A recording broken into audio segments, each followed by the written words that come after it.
Ladies and gentlemen, this is El Cochino, Tom Lawler, and I'd like to welcome you to the podcast that puts the lotion on its own skin, LuchaWorld.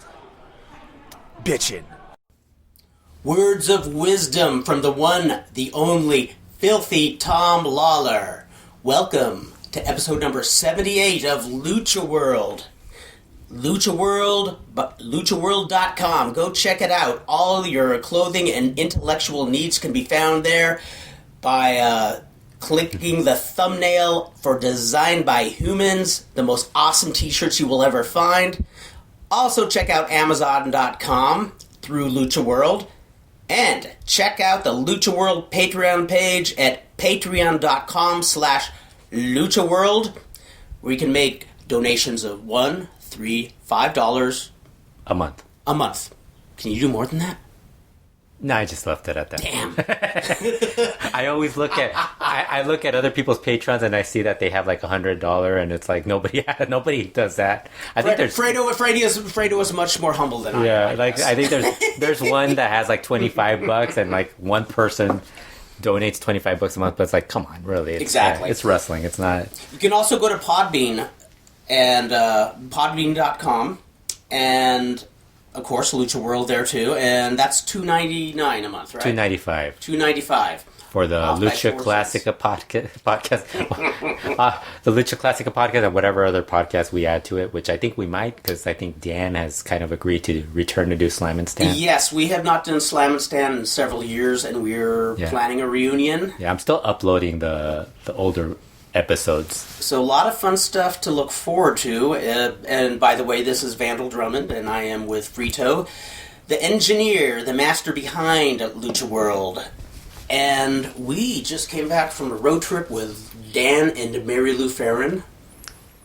Cauliflower Alley Club, 2017, Las Vegas. Yeah.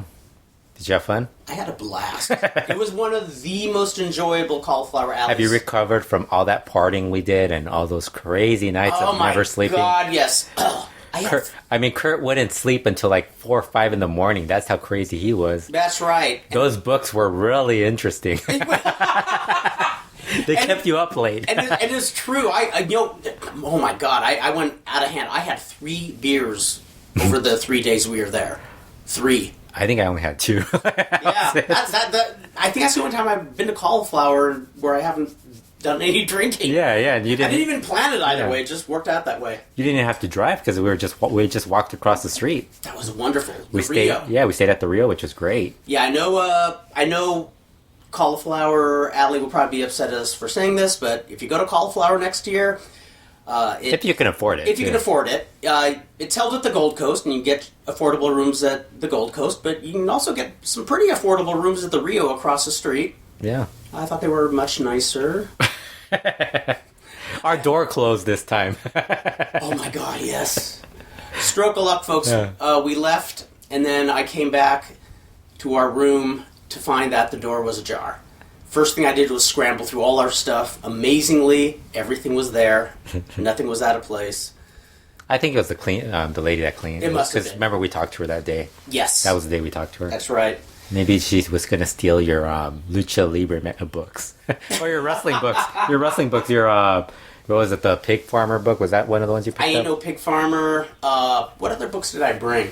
The one that guy talked you into buying because you wanted a picture. Pepper Martin. Yes. It was I was an easy mark for it. Yeah, Pepper Martin was selling his wares, and I wasn't going to buy his book, but he had a great photo of the appearance he did in Superman 2, where he's getting his claw cleaned by Superman. Was he who was he in He that? was the diner who... Remember the part where Superman loses his powers and is a mere mortal? Uh-huh. And he goes into a diner, and he gets into an argument with somebody, and the guy beats him up. Oh, no. I haven't seen that in a long time. Yeah, then he gets back his powers towards the end. He goes back to the diner. And beats him up. So, yeah, it's really great. Oh, wait. What a great example Superman is. Exactly. Well, Turn the other cheek. Come on, yeah. Superman. I think they did it wisely. They had the guy berating other people in the pub. So they made him a really bad man. A bully. So, yeah, Pepper Martin's 8x10, you see him, laying across the table, his clock cleaned. and it says, like, I beat up Superman, but payback's a bitch. Yeah. And so I said, I have to get that photo. You know, the photo was, I don't know, $5. Yeah, so, but he ended up spending 20 I give you a deal bucks. for 20. I'll give you the book. The book was $20. So yeah, you're like, I didn't really want the book. I didn't really want the book, but he's Pepper Martin. Yeah. And he's, everybody I know who's hung with Pepper Martin says you couldn't meet a nicer guy. So, yeah, I was an easy mark. Yeah, I think the one thing I kind of wish there were a little bit more like a variety of wrestlers and just people there. I kind of think it's like this really old group of wrestlers. And then there's like all these independent wrestlers that aren't even like big names. Just, I mean, the biggest name indie guy was probably Willie Mack. I mean, of the guys there. Yeah, that's true. Willie Mack. Sabu, but Sabu I don't consider her. Sabu's really the only guy from the 90s that was there, I think. That's true. Yeah. Yes. The Glow Girls were there. Well, it's one of those things where, you know, Cauliflower Alley is wonderful, but I think one of the weaknesses is it originally was like a gathering place for wrestlers. The fact is, Dave Meltzer, when he accepted his award, talked about how it was a very exclusive club in the 80s. Yeah, now I can get in, and I'm Mexican. I can get in, and I wear T-shirts. Yes. I mean, it used to be you had to wear a suit and tie. All the time? Every time. Oh, wow. Yes, it was. And so it gradually turned into what it is now. So it's somewhere in between a reunion for wrestlers and a fan convention, but it's not quite either. So it's not. I kind of view it as it's not a fan convention. It's more like the smart fans.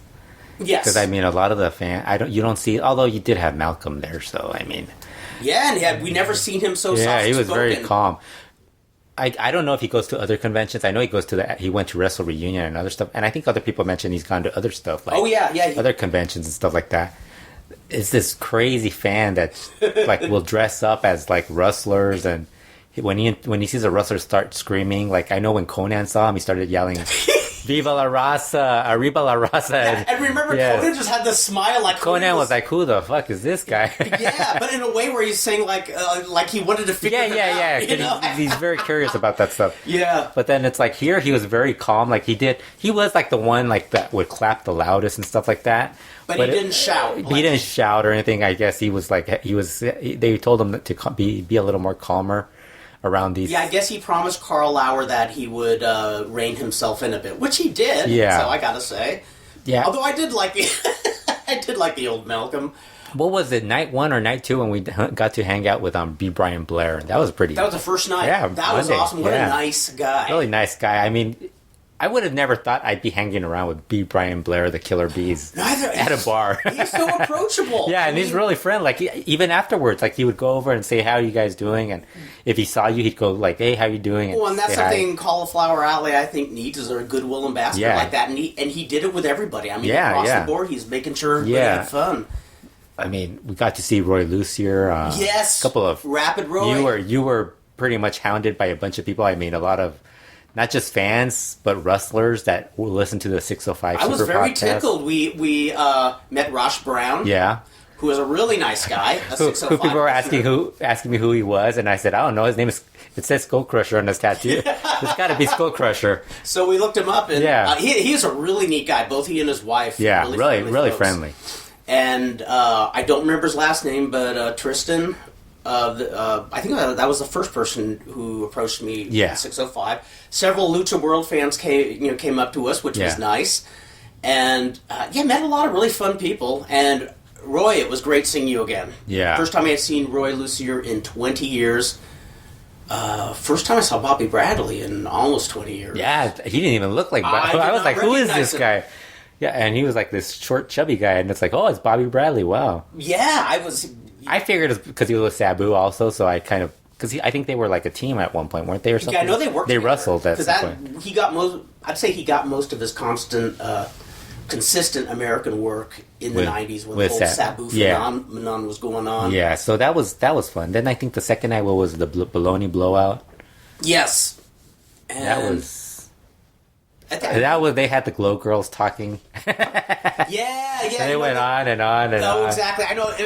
if it was about half as long, it would have been okay. But they spent the whole You disappeared during that, so you didn't really watch that. I ducked out around the 40-minute mark. I think, and they Kahangas or something like that, and then some other person they introduced, and it was the Glow Girls for like 30 minutes. They basically had like 30 girls there, or 20 Glow Girls, and each one of them took a turn talking for like 3 or 4 minutes. Exactly. Which is fine, but it adds up after the 20 minutes. A while, and I mean, I'd say the first 10, 15 minutes talking about their, how tight they are with each other and stuff like that is, that was really cool. Kind of moving legacy, but then it dragged on. It was a little contrived, in my opinion, too. I know I stepped out for a bit, and that's where I met Rock Rim's local historian, great historian, and saw Steve Ogilvy from Australia. Yeah, because you posted that picture of your shoes. Of our shoes. No, that was the following day. That was the following day. But that next time we both had very styling shoes. Yeah, but it was.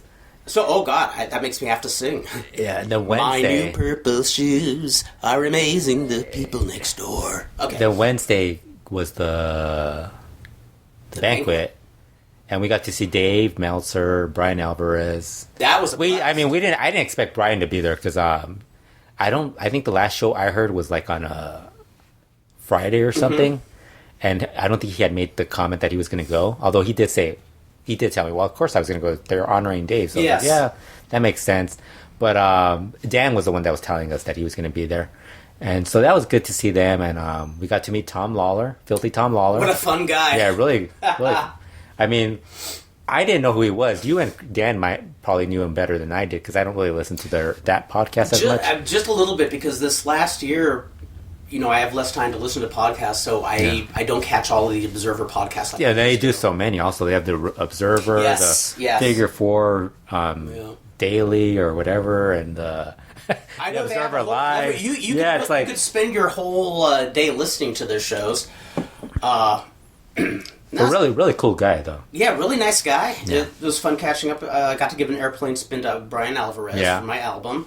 And, you or Dave were talking up lucha. Yeah, we were talking about Brazo de Oro. So. I was actually, I don't think think I said much. I just kind of sat back and listened to you guys. Yeah, so then Dave and I should bring this up because I don't think the guy who I made a comment, I wasn't rude to the guy, I just made the response. And I don't think he listens to this podcast anyway, so who gives a fuck?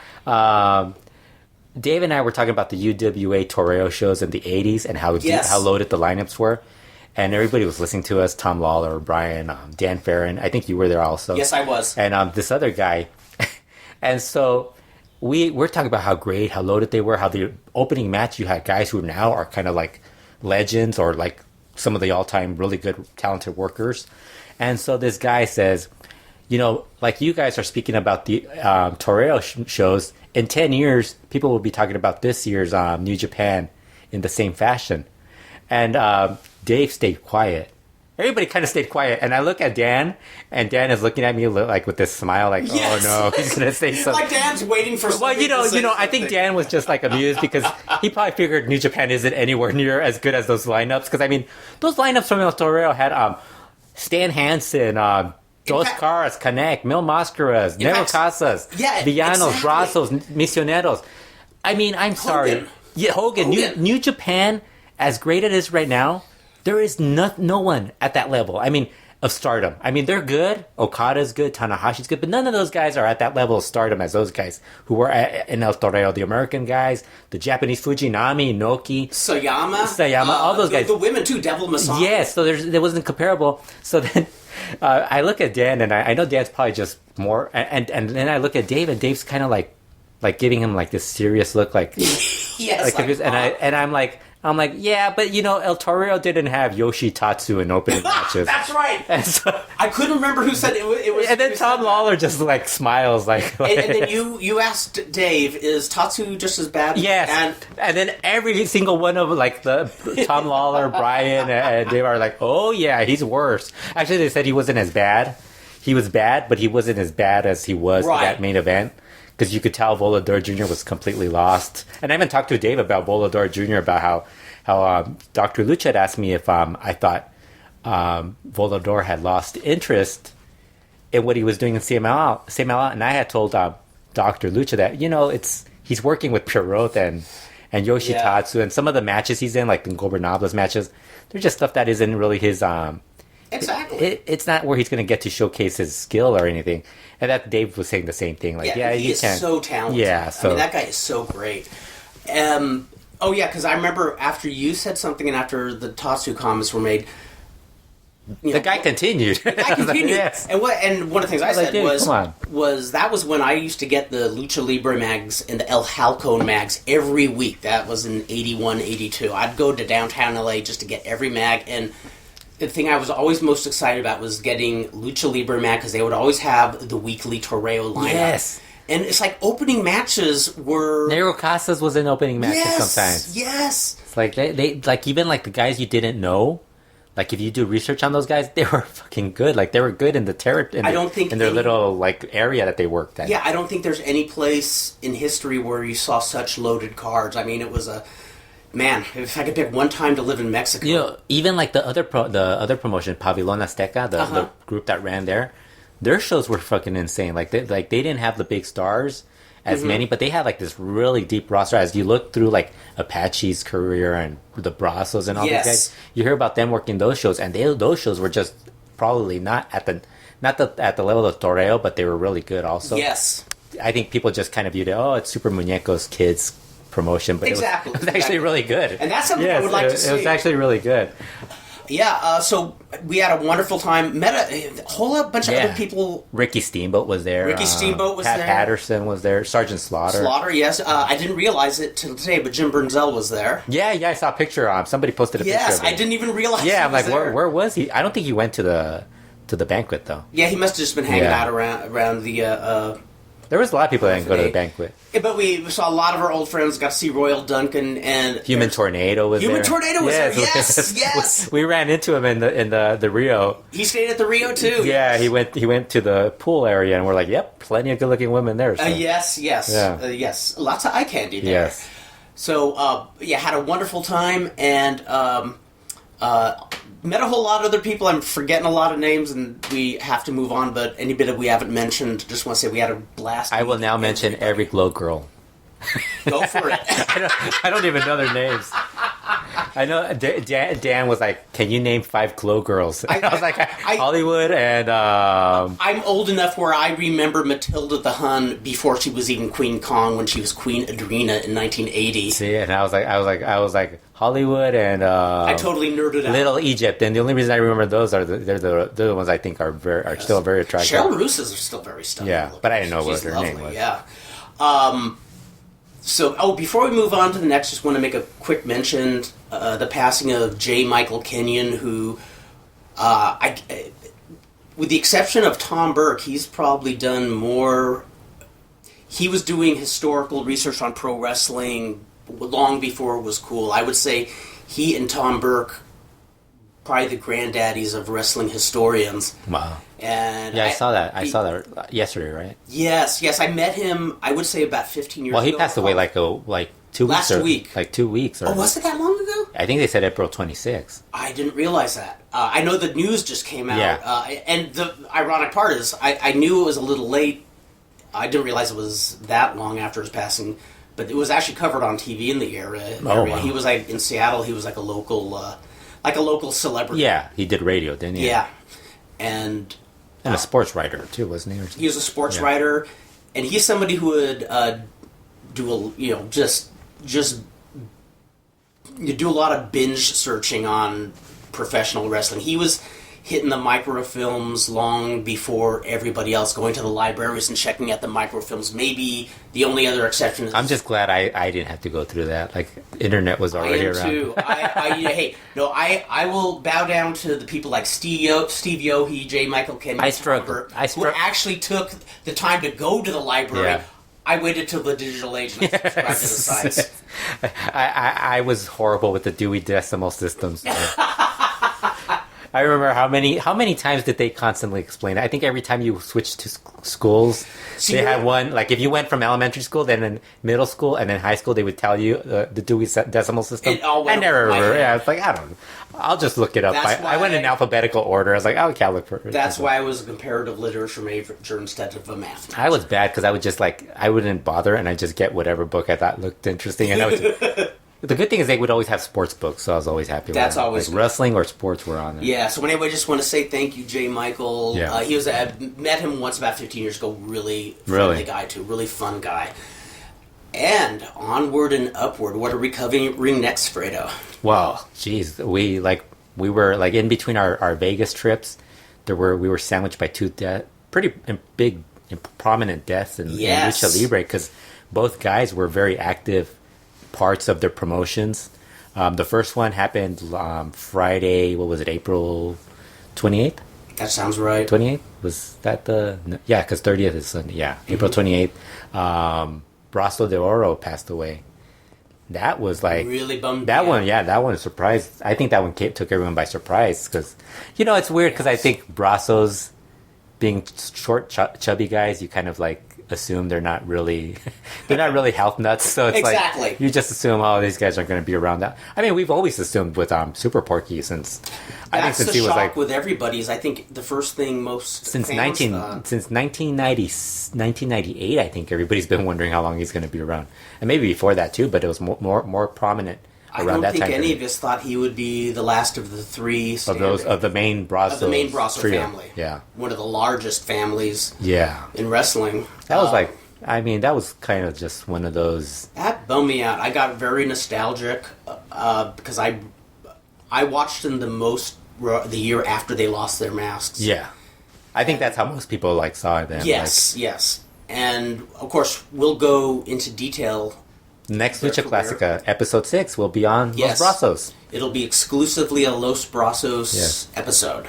Yeah, but Brazo de Oro, I mean, I kind of, as far as were his, I guess really it's the trio as together, because I don't think he never really reached the stardom that I think when he was initially starting, where they thought he was going to be a single star. Mm-hmm. He never got to do that because the trio became so popular. Yes. And really Porky was the one that took off afterwards. Whereas Brazo de Oro was maybe more of a, upper mid-card Yeah, he was a guy. Good singles worker. Yeah. In fact, I was watching some of his matches over the last few days, and he was good, but yeah, he just didn't have that rub that would make him a top-tier guy. Yeah, and then by the time he became a singles wrestler again, there were already guys who had already surpassed him in terms of and I think he also being part of in charge of the union and being involved backstage behind the scenes with CMLL, I think he kind of. There's too much on his plate to really and actually that it always makes me happy to hear that once the wrestling career is winding up, they still have some sort of a job in the industry. Yeah. I mean, not everybody is that lucky. Well, I thought the most amusing thing about this whole thing was that how everybody and this happens also with everybody who passes away in lucha. Mm-hmm. The date, the year of their birth date is always wrong, and so everybody assumed it was 1950. There were a few people who said 1959, but when you're getting so many people, the first couple of people are putting 1950, it becomes this. It's hard to look for it until the guy who handles Wikipedia contacted me and told me. Well, not the guy who handles Wikipedia, but the Lucha who posts the Lucha Libre profiles. You mean the Lucha Wiki? No, not the Lucha Wiki. That's Cubs fan. That's Cubs fan. I was going to say he didn't. He didn't have it also. The guy who handles the wiki page on Wikipedia. Oh, okay. Oh, gotcha. Yes. The real wiki. The real one. He contacted Cubs fan and myself. I think he might have contacted me first, and then he posted it on Cubs fan afterwards, or he did it at the same time. And he told us the mistake was that when he typed in 1959, the 9 came out as a 0. I guess he must have pressed the wrong button or something. Oh, yes. And so in the inbox, how they have on the side, they have a little inbox where it gives you the information on the person. That said 1950 for 8 years. But on the text, it said 1959. Oh, so it was a mere typo. Yeah, so then he was able to fix it later on. But it's it was there long enough where a lot of people who were doing lucha reporting were already posting it.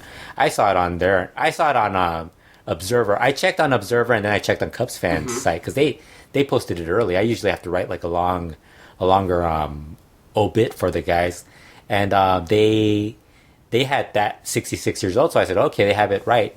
So then they mentioned, that guy mentioned it. Then Boxy Lucha and another person from Mexico mentioned that it was 1959 also. So it's like, okay, then they're correct. I'll switch it over to 1959. We went to the Cauliflower Alley Club, and Dave Meltzer shows up. And the first thing I tell him was like, did you get the correct date for the Brazo de Oro, his birth date? And he's like, was it 1950? I go, no, 1959. He's like, oh no, I had that in my head, but I have to go change it. And I'm like, and so I'm like, Dad, just write it in the next Observer. Write that you had the wrong date. He's like, no, I can't. I have to redo the entire thing because I was writing years, like his birth, his age. Exactly. And he's like, because I know Pete Stein was the one that told me about it on Facebook. He's like, isn't it weird that there's this 11-year gap? And I thought it, but at the same time, there's a lot of families who have kids at certain age. It happened with the girls where it's like Chavo Senior might be like 50 something, and then Eddie was like 30 something or early 40s or something like that. So you had like these different ages. Like an 11-13 year gap isn't that uncommon. Yeah. When you have a lot of kids, but then once you start figuring out that the second born is Brazo, and you're like, okay, maybe it is closer to that. So then when this guy posted it, I was like, okay, I'll change it. Gotcha. Yeah, so it was good. Yeah, I really dug. I will talk about this on the Brazos Classica because Black Terry's someone interviewed Black Terry while they were driving to a show. You told me this. Yeah, story. and he had a lot of funny stories. So I'll tell the Brazo story on that. Yes. Yeah, because it doesn't even involve Brazo Doro. It involves the other Brazos. It's a classic. It involves all of them. It must be told. Yes. Yeah. Now. So that death happened then Gran Friday. Apache. Then early Sunday, Gran Apache passes away from, I guess he had a long battle with intestinal cancer. Wow. And it's only recently that he stopped appearing on Yeah, the last few months. Wow. Like, it's been about 3-4 months maybe. Now, it's weird. When I sent you the email, I told you how weird it was that we would watch that those tryouts for the La Llave a la Gloria, and you wouldn't see Gran Apache on there. And I thought maybe he's somewhere in the background, not seen. And then Fabi Apache won the belts, the trios titles, and there was never them teaming up with her. And then Mary's apparently dealing with a head injury or something from I think she had an accident or something. Although I'm not sure if it's just that. I think she might have been the one taking care of Gran Apache. That makes sense. Because you have a relative battling. Also, an old school thing when you're sick. A lot of old school people don't like people to know they're sick. Yeah. They keep it to themselves. Yeah, so someone has to be there. Which was the case with Chavo Guerrero. Yeah. He didn't want anybody to But know. he didn't. He only had like a month. Yeah, he had a brief. He found out like way too late. Yeah, and I think that might happen with Apache too, because I mean, what's it been like since December maybe that he hasn't been seen? So that's I've got to be honest. You're not keeping up with AAA? No, I'm not. In fact, AAA TV hasn't been. In fact, isn't on your radar. I have to turn over the whole Gran Apache thing to you because I have to say I have seen him wrestle on a number of occasions, but I really am unfamiliar with him. So.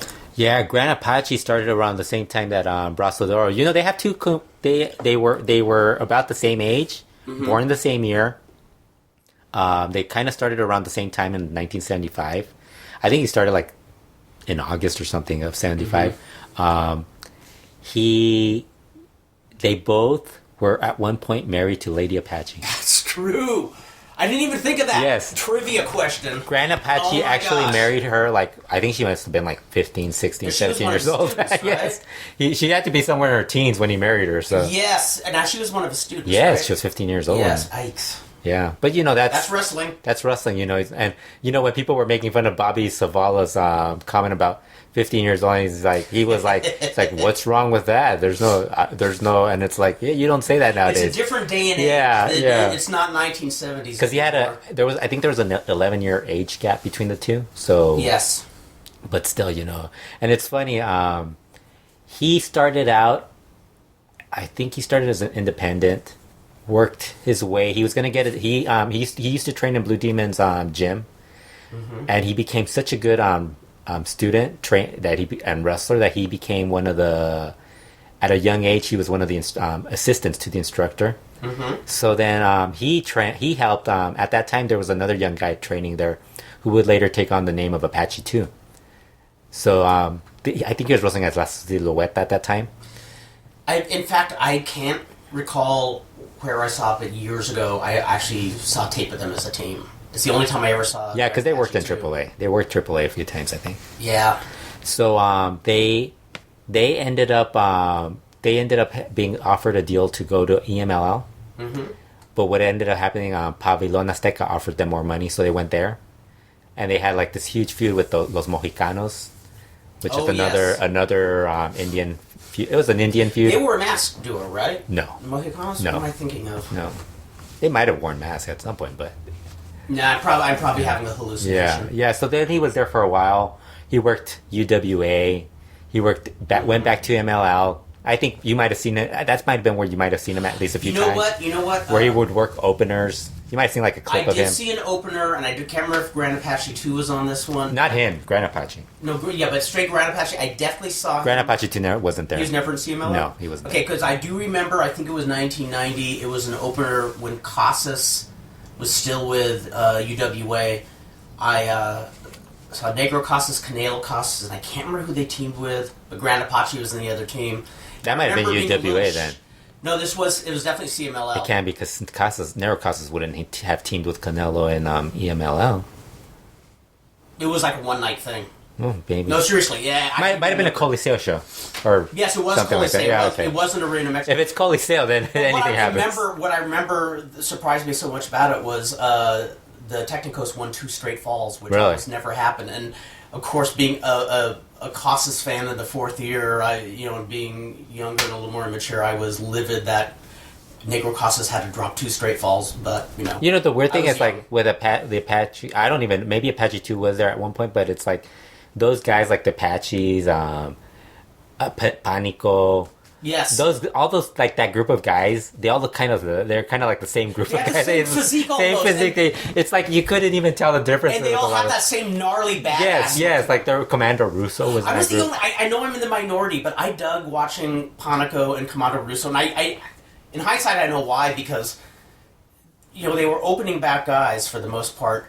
But if you're just learning lucha style and you're learning basics, those are good matches to watch. Yeah, just to see how I would give to see those guys instead of the crap that CML puts in the opener. I agree. Agreed. Like some of those guys can't even do anything. Like even like if you're gonna have guys who you don't want them to do dives, at least have them be like capable mat wrestlers. Yes, like, capable in the ring. Not like. It's like, I'm not expecting them to like have 5-star matches, but something that at least can be passable. Exactly. And in my opinion, this is another old school thing, but I actually think that's something that they should utilize is opening matches should not be 5-star matches. They should be entertaining, but you don't want to raise the bar too high. Well, the problem with CML is that they have a lot of guys who shouldn't be in CML.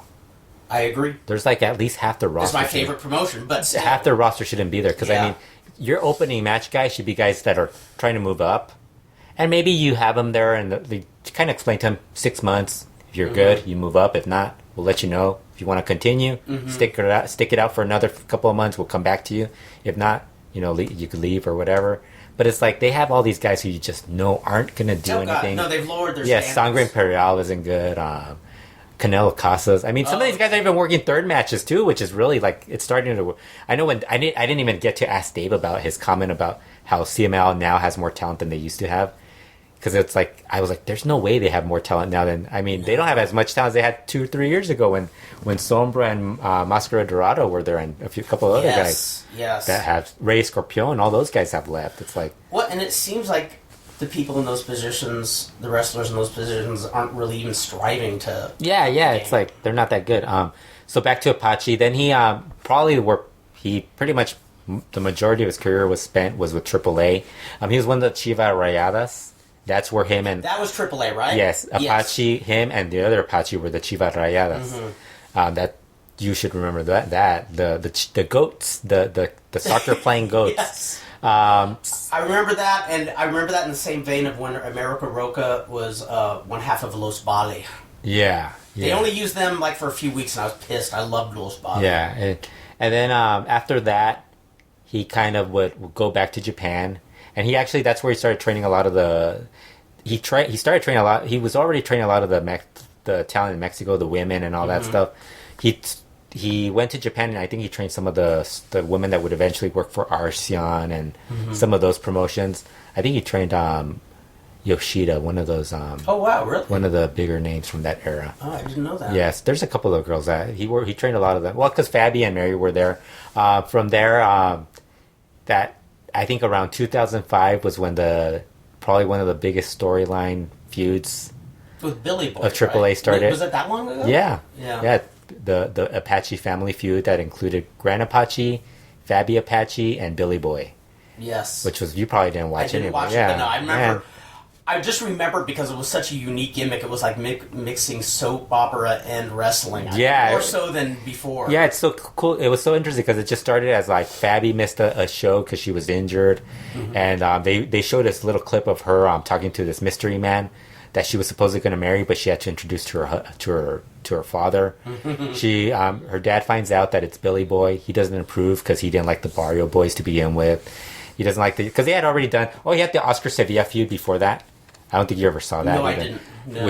It was kind of like they kind of started teasing that type of feud with him, but Oscar Sevilla just never panned out because he wasn't a good looking kid. So people are like, I was gonna say I liked Oscar Sevilla, but he's not somebody I would push. Yeah, as the pretty boy. And when I mentioned in the obit, I'm like, he wasn't at the level of Latin Lover and Heavy Metal who were there at that time.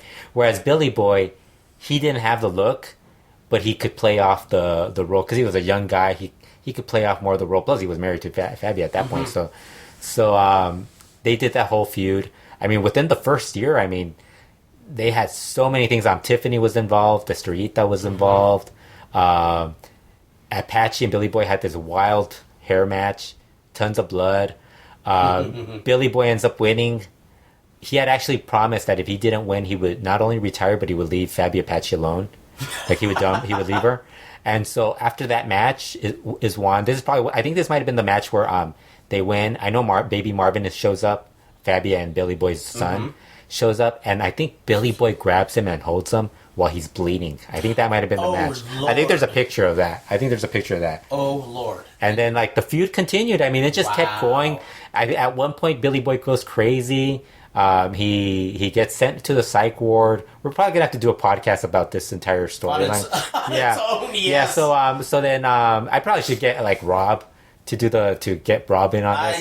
Because I'm fascinated listening to it. But I can't add anything. I'm just sitting here drinking it in. So then they had this whole thing, and so when Billy Boy gets out of prison, out of the psych ward, not prison, but pretty much a prison. Yeah, exactly. He dons a mask and calls himself Alpha. And becomes he goes and trains with Gran Apache, and Apache tells Fabi that this is the guy that she should marry. And it's later revealed that it's Billy Boy. And then later on the feud continues. I think at one point Fabi kind of dumps him, and because he ends up hooking up with Sexy Star, and that's where they introduce Sexy Star into AAA and all this stuff. So it's a really, I mean, it was a 4-year long really storyline, very detailed. Intense. I mean, one of the best storylines that I think Antonio Pena started the first year of it, and unfortunately passed away and couldn't continue. And whoever continued it on was able to do. I'm guessing Apache family had some involvement in that. So that was really the big feud. From there, he started training more people. I mean, if you go online, you can find every single wrestler that's been in AAA just talking about how much, not just in AAA, but guys who would go to Mexico, not just the guys in Mexico, but guys who would travel to Mexico that would go take a class with him, and he would train them and everything. Really, he was very influential in a lot. That's what I was going to ask, because I know whenever I heard of trainers in AAA, he was the only one I heard reference to. What's going to happen now, right? that was my question. Was he the sole trainer? I mean, was he kind of one of the hubs of AAA? Well, he was the main one, I think. But I mean, so do you think there'll be Vampiro's now the one training with oh, geez. Okay, you answered my question before I asked it. Yikes! Vampiro's now the head trainer also. Well, no, I think from watching those tryouts, I think they're trying to get Verano to be the new trainer. Oh, okay. I think that's what they're trying to do because he was there a lot. He was very prominent in that. So I think maybe he's kind of starting to take on the role. Because I mean, what other reason is there for him to stay in AAA? I mean, it's got to be a financial where it's not just the wrestling. He's probably getting more money out of that also. Yeah, I would hope so. Yeah, especially somebody like Verano. Yeah, it's. it's going to hurt AAA just because they lost Joaquin Roldan and Apache. Yes. And both of them had a lot of influence backstage. Apache mentioned I found an interview that he did, and he was talking about how they were asking about how a lot of the older generation wrestlers don't really want to, they don't accept the younger guys, and then some of the younger guys don't want to listen to the older guys, which is a common theme in wrestling throughout history. So he was saying how he himself would go to independent shows, like because he was scouting talent, and he would watch when he worked like the house shows that AAA runs. If he was going to wrestle on a show, he would go back and watch some of the guys wrestle, because he said you always learn something new from, be it a good wrestler, a bad wrestler, a young wrestler, an old wrestler. You learn something from them. Oh, that's an interesting way to put it. Well, I think Negro Navarro and Casas might have told us that also, that you learn from everyone. Because I mean, they never talked bad about anyone, and it's like they have a right to talk bad about all these guys. Absolutely. Yeah, so that's what separates them from the rest. Because, I mean, like I said, there's a common theme in wrestling throughout history is the old school doesn't accept the young school and vice versa. Yeah. Well, we were talking about how Cauliflower Alley Club, they wanted the Young Bucks. Dave was bringing up that he had told the Young Bucks they should go to this year's event, and they said that they didn't think they would be accepted. And I was like, man, I think they would have been. They would. Even if they weren't, I mean, there's so many people there. It's like the handful of people who wouldn't have accepted you. Yeah, and it's changed a lot in the last. I mean, Ricky Steamboat was there. I'm pretty sure Ricky Steamboat would have been fine with it. Oh yeah, well, Pat Patterson. They might have heard stories about. I remember when I first started going to Cauliflower Alley again. God, when was that? 2003. Red Bastien was really actively trying to get younger wrestlers involved. Yeah. And so you'd see people there like Samoa Joe, Rocky Romero. Wow. Not so much making appearances, but just attending. Yeah. Because Red really wanted to bridge that generation gap. And I really felt sorry for Red Bastien because a lot of the older guys, whenever they would be making a presentation at the banquet or at the Bologna Blowout, would just start talking about how inept the younger guys are and how... Yeah. And it was a real... Not just a slap to the face to the younger guys, but it was a slap to the face to Red Bastien, who was really, really trying to do something good there. But that was 14 years ago. It's really changed a lot. There's more of a bridge. And I think this year they would have been fine because the guys who were talking... I mean, you got the Glow Girls. What are they going to say? Like, they're not going to shit on anybody. They were very friendly the entire time. They were really nice. Yeah. Tully Blanchard was talking about his own personal demons and stuff like that. And Meltzer, I mean, he was the one that was talking about it. J.J. Dillon put over Dave Meltzer. So and I applaud J.J. Dillon. Well, my bias, of course, I've been friends with Dave for 30-plus years. So, yeah, there were some people being smartasses when Dave was making his presentation. Yeah. And I regret that I stepped out of the room a little later when J.J. Dillon came on. I didn't realize he was going to go up. But when you told me that, yeah, I salute J.J. Dillon for being the one old school member who actually... That's not saying all the old school people in the room were mocking Dave, but there were some smartasses who were just... Yeah, it was a mix of people. Yeah, it was a mix. I'd say for the most part it was respectful, but I was really glad that J.J., one of the old-timers, went out there and just said it as it is. I really... That's wonderful. Speaking of old school, new school, did you watch Negro Navarro versus Zack Sabre Jr.? Yes. Because when Dave and I were talking about it, we told Filthy Tom Lawler that we recommended he watch it. Yes. And he told me he private messaged me and told me that he had actually watched it and really enjoyed it. Very interested in seeing more of Negro Navarro. He had already seen Zack Sabre Jr. because he watches New Japan and all that stuff. It's easier to watch. It's on TV. It's New Japan World and all that stuff. Although, I mean, nowadays you can watch Lucha is probably even easier to watch because it's all on YouTube now. Oh, absolutely. That's where I went. Yeah, I just put in Negro nobody's trying to make money nowadays, so it's all on YouTube. Yeah, it's so true. It's so true. Yeah. Oh my God, that was a beautiful match. Yeah. Zack Sabre, you're all going to laugh at me. This is the first time you've seen him. It's my first time I ever seen him. Wow. And he's been around a long time. Yes. I've heard the name everywhere. So I saw him first on when he was working Pro Wrestling Noah, and I was like, man, this guy is really like thin, and he's very different from everybody else. But then once you start watching it, he's really good, and it's like, and even back then he was really good. But in fact, when I was watching it, because I watched it late Saturday night, and again, not knowing anything about his background, the first thing I thought of was like, oh my god, this kind of reminds me of the Brit style, like Johnny Saint, the old school. No, that's it. Technical wrestlers. He is British, and he is British. So, so I guess I. So you were the opposite of Tom with your viewing of of who you knew Navarro more than. Oh yeah, I knew. I've seen Navarro a lot. Yeah. I mean, from his rookie years. First time I saw Navarro was when the Death Missionaries came to LA in 1982. Yeah. And they were just amazing. I mean... but he's very different now compared to that. Oh, it's a whole different Negro Navarro. Yeah. Well, because he's intelligent, because if he kept taking the bumps he took back then, he mentioned that. He mentioned that he did an interview and they were asking him about his style, and he's like, I don't wrestle the same as I used to. Because I found an interview because Dave had mentioned how Navarro's kind of always been this similar wrestler, and I kind of mentioned it wasn't. I didn't tell Dave, but I wanted to find out what, because I know Navarro had said something that it wasn't the same. It doesn't. It's not. You could tell it's not the same. Yes, but it's like he did an interview and he was talking about how when he first was with the missionaries, he would take some crazy bumps. He's like, I don't know if you guys have ever seen, but there's this bump over the guard, over the ring post that you might have seen Nero Casas and some of these other people do. Like I think, I can't remember. He said somebody that I think might have been. Are you talking about the Negro Casas bump that I like to take, or is it? No, the one Flair takes.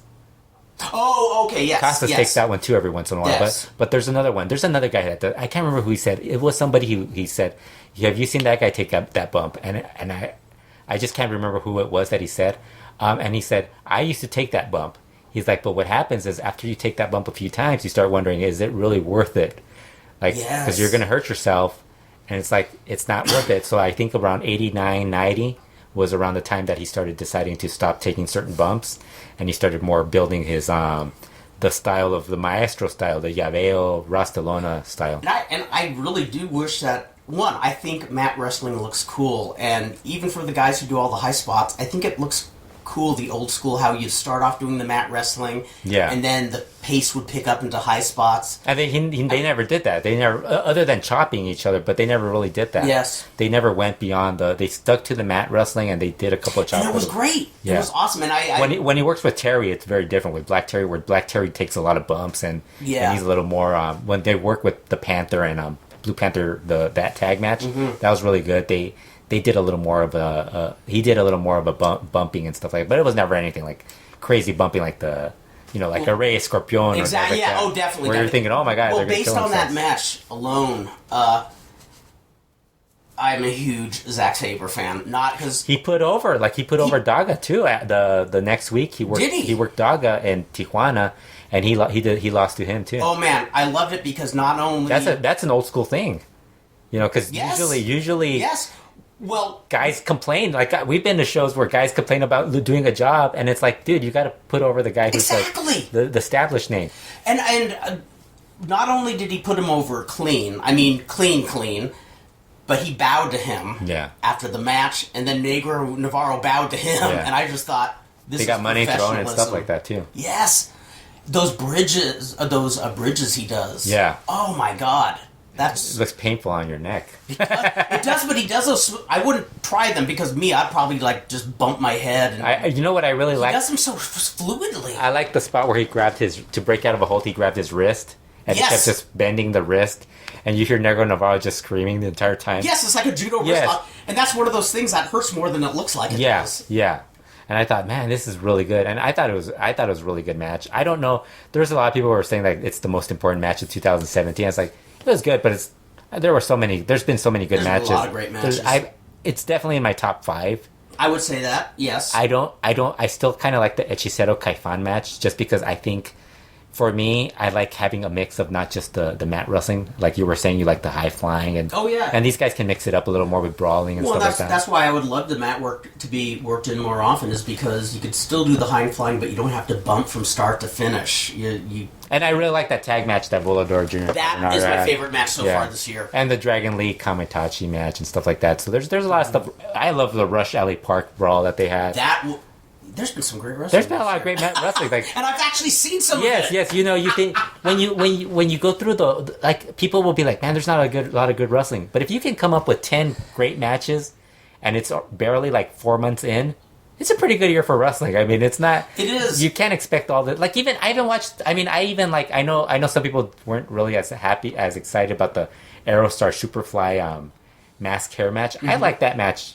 I like that match too. I mean, that was a really good brawl too. I mean, and I'm not a big AAA fan right now because it's like so much crap on that. Oh shit. Yeah, if I hear there's a good match, I will go check it out. It's not like I'm going to boycott it. But well, Dave also said something during the speeches. In this day and age, there's so much access to so many. Yeah, you'll find something you'll like. Exactly. Yeah. And there's even people. If you look hard enough, there are people who, even though I think it doesn't do anything for me, it's kind of contrived, but they do old school wrestling the way you used to like it. There's people who listen to this podcast who are probably thinking, man, there is like, I don't like certain lucha match because I don't like the CMLL style. Well, guess what? There's the Negro Navarro style. There's independent wrestling where you can do like different stuff. There's a bunch of different wrestling that you're gonna enjoy. It's not just one thing. I mean, there's people who don't like Volador Jr.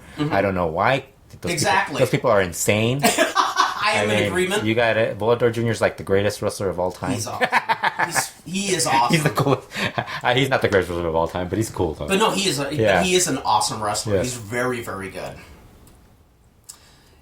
And he's one of those guys that you kind of like. You have to more or less like see, like when he's wrestling the same guys, it feels like the same thing. But if you see him in different, and he had that match with Carbonario.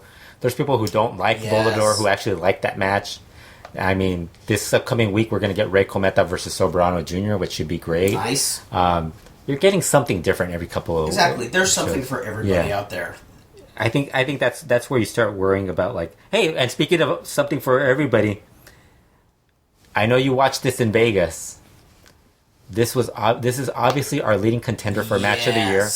Something that I think will match the Negro Navarro Zack Sabre Jr. match is one of the greatest matches of 2017. And we're not being facetious when we say this. Actually, apparently on Puebla, tonight's Puebla show, we're recording this on Monday. They're going to have another match. But they've actually had one in Guadalajara that was filmed on handheld, and some other they've had another one in the Saturday show. But we're talking about Microman, Gallito versus Zacarias El Perico and Mije. And what were we both expecting? Kids Day show, April 30th. Very apropos. And what were you and I expecting of that match? I was expecting it to be the greatest match in the history of civilization. Fredo, you smart. And it lived up to it. You're not going to heaven. It lived up to it. No, it was amazing. I was expecting it just to be a fun comedy match. Same here. I was excited about it. Which for me that's excitement enough because I enjoy that stuff every once in a while. I love the mascots. Yeah. I was looking forward to it, but I was expecting what you were expecting. And my God, did they work their butts off? Yes. I love how it looked like they were just going to joke around. And, for a while the Rudos were being the rough Rudos taking down the smaller Microman and Gallito. But then Gallito just clicks on, and it's like he's just doing all this crazy stuff, like doing dives and stuff like that. It's like, wow, Gallito came to work. He did. Some of those topes, they were better than half the CMLL roster. Yes. Like they were, like if you ranked the 130 or 150 wrestlers in CMLL, they're easily in the top 25, top 30. Easily. Yeah. Now, I don't know if I'm remembering this correctly, but it didn't seem like the topes were as telegraphed as a lot of the ones are. No, and especially because they're so tiny. When Gallito hit that tope, I thought he was going to miss Zacarias, but Zacarias stood there and took it. I was like, holy shit. Because I'm used to it, but one of the critiques I will have sometimes when somebody's doing a tope, the guy is staring at the guy who's going to dive on him for so long. Yeah. It's almost like he might as well because they did, let me catch you! Well, the cool thing is they did Microman doing a little plancha. Yes. A little plancha to the outside on Mije and Zacarias. And then so Zacharias was already positioned there to grab to catch Gallito, and so he went right away just to make sure he got him, and it was really cool. I mean, I dug that. The stage, the staircase dive. Oh, yes. I just thought that was a really fun match. Yes. Yeah, and ladies and gentlemen, Fredo was raving about this match, so I watched it on my iPhone in Vegas. And I just sat there. It was every bit as good as he's saying. It was awesome. Yeah, I mean, Microman, he did some stuff like he did like a Vader bomb looking plancha from the corner. Yes, he did that little kick where he did like a handstand and kicked them in the head. Oh my god, the way he did those handstands on the rope, the Microman. Yeah, that was just. I was not expecting to see anything near that level of skill. He was really good. I mean, I thought they had Ultimo Guerrero talk about these guys, and Ultimo Guerrero said he was very proud of them. Mm-hmm. He should be. I mean, because he's the one. He was the one that trained them. He did a great job. I mean, he should be the one training the undercard guys. If he can get that out of these guys. Although I don't. I mean, I would guess these guys would easily be like they're better than the women. Definitely, they're better than the women, they are. And a lot of them, I think, other than Stuquita, Shakurcito, and Pirotito, right now, they're probably better than the other men. And actually, it brought back memories of when I first started seeing the minis when they really were tiny. That should be the minis division. Yes, it should be. I would go back to that and just whoever's taller than those guys. Yeah, because I'll never forget the first time seeing the minis. It was in 1989 on Galavision. And the first thing I thought when they all were in the ring, I thought, oh, this is, because I grew up watching midget wrestling where it was all comedy, where they'd run around the referee between his legs, pull his toupee off, and then they start working. I'm like, holy shit, these guys are wrestlers. And then gradually they went from being minis to maybe lightweights or welterweights called minis. Yeah. And it was fun to see the bona fide minis again. Think about this. Would you rather watch Acero, Aéreo, Eléctrico versus Pequeño Olímpico, Pequeño Nitro, Pequeño Universo in a random trios minis match? Or would you rather watch Pirotito teaming up with Zacharias, Mije versus Microman, Shakurcito, who's really good? Yes. And Gallito. I would rather see that. I would rather watch that. Yes. I agree. That's so much better. And then you find the other guys who fit that, small guys who fit that role. I mean, I think they should really go more with that and should elevate Stuquita and all those guys to be, because those guys aren't. I mean, they're about as tall as Valiente. I mean, exactly. They're not minis. It's like it makes no sense. I know a lot of people disagree with this, but I think if they brought back the weight classes, I thought it worked so well. Virus. Those guys can all work with Virus. Yes. I mean, that's what I would do. Absolutely. Yeah, that was really good. We were talking about the Friday show where when Brazo de Oro passed away, and the main event of that was La Mascara versus Volador Jr. And that's one I didn't see. You didn't watch that? I saw the presentation they did for Brazo de Oro. Yeah, I thought it was a good match.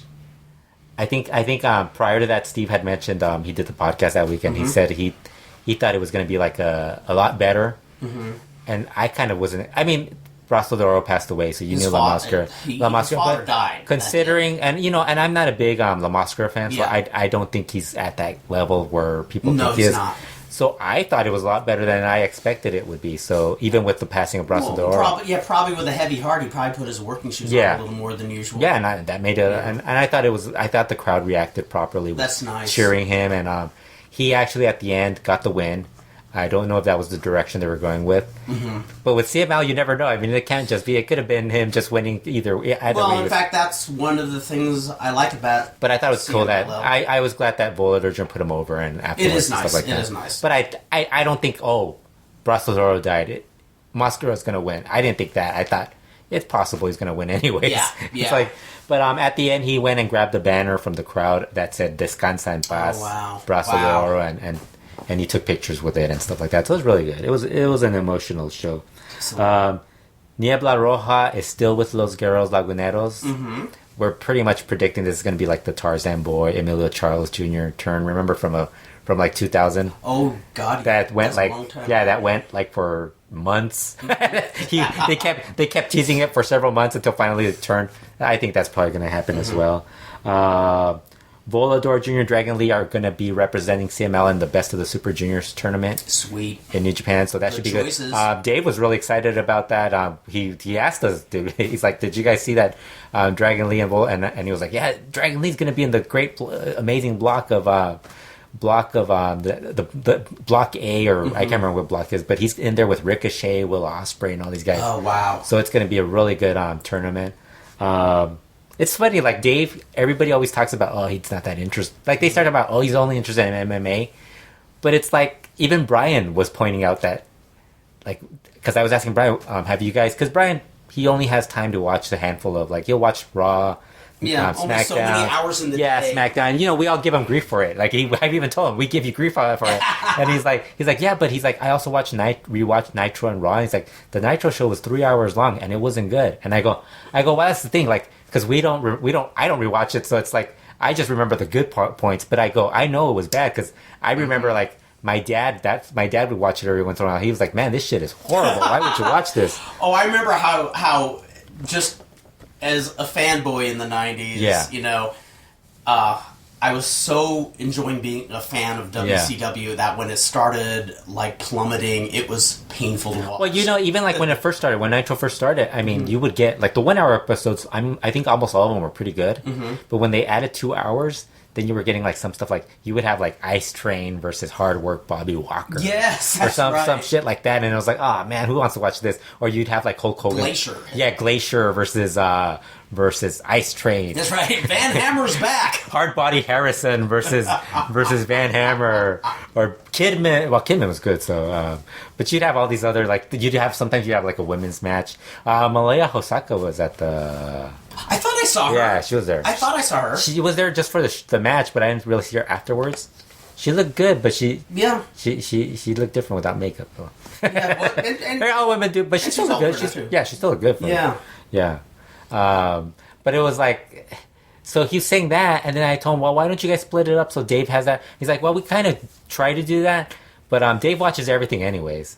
And because I joked with Brian. I go, do you watch Impact? And he said, no, I have not watched Impact lately. And I go, so who watches Impact? He's like, Dave watches it, and Filthy Tom watches it.